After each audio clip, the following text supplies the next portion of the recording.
Our fighter verse for this week will be from Luke chapter 18, verse 31. And it's actually the last half of Luke 18, verse 31. So we'll just call it Luke 18:31b. That's our fighter verse for this week, Luke 18:31b. And it begins like this: "And everything that is written about the Son of Man by the prophets will be accomplished." And so as we look further at this fighter verse for this week, I want us to begin here. Underline the word everything. And everything that is written about the Son of Man by the prophets will be accomplished. Once Jesus said that, he then went on to share some things that will be accomplished. And these are some things that will be accomplished in Jerusalem. And these are some things that will be accomplished in Jerusalem, all culminating on Resurrection Sunday. Now, what was really interesting when Jesus first said this is the reaction of the 12 disciples. When they heard these things, they were bewildered. They were confused. The way that we see the reaction in verse 34 of chapter 18 is that they did not get it. This did not make any sense to them. In particular, is the saying of verse 31 did not make any sense to them. And everything that is written about the Son of Man by the prophets will be accomplished. Listen to what Luke tells us in verse 34, in particular what the disciples thought about that verse. "But they understood none of these things," that is, some of these things that will be accomplished. And then here it comes. "This saying," which is a reference back to verse 31, "this saying was hidden from them." Now, this coming Sunday, we're going to look further into why this saying was hidden from them. How was it hidden from them? Why could they not see it? And that's exactly what's in play here with the word hidden. They could not see it. They did not get it. They could not fully comprehend what is meant by "and everything that is written about the Son of Man will be accomplished." So the reaction of the 12 is just interesting. We don't get it.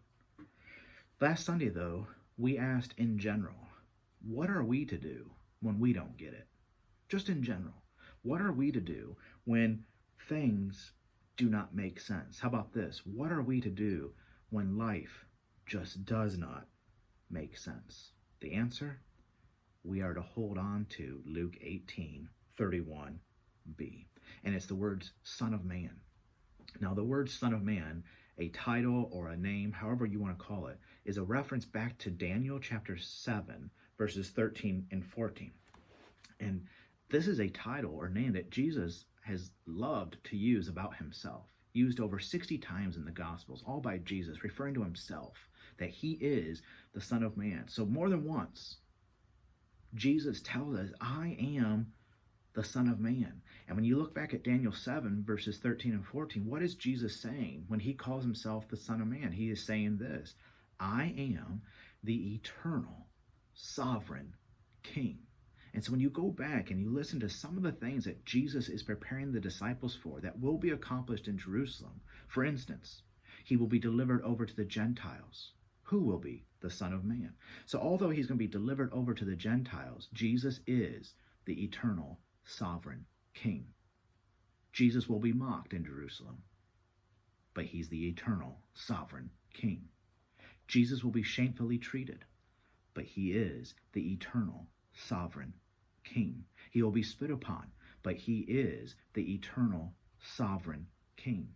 He will be flogged, but he is the eternal, sovereign King. He will be killed, but he is the eternal, sovereign King. And on the third day, he will rise. Why? Why on the third day will he rise? Why is it that the grave cannot contain him? It is because Jesus is the eternal, sovereign King. So what are we to do when life does not make sense, when the things of life seem like all's going to be defeated, that we can't go any further? Well, we need to preach to ourselves a really short sermon that begins with just a wonderful introduction. And that wonderful introduction is one word, and it's 3 letters. But. That's how this sermon begins. But. So what do? When life just does not make sense, when things do not add up, I need to preach to myself. And I need to preach the same sermon to others. And it begins with this introduction. But. Whenever life does not make sense, but Jesus is the eternal, sovereign King. And I'm going to ask that we put that to memory this week. And not just this week, but in the things to come. That when we look at life and we look at our surroundings and just scratch our heads and say, how can this be? This does not make any sense. This does not add up. What should you do? Start preaching to yourself and start preaching to others. But Jesus is the eternal, sovereign King.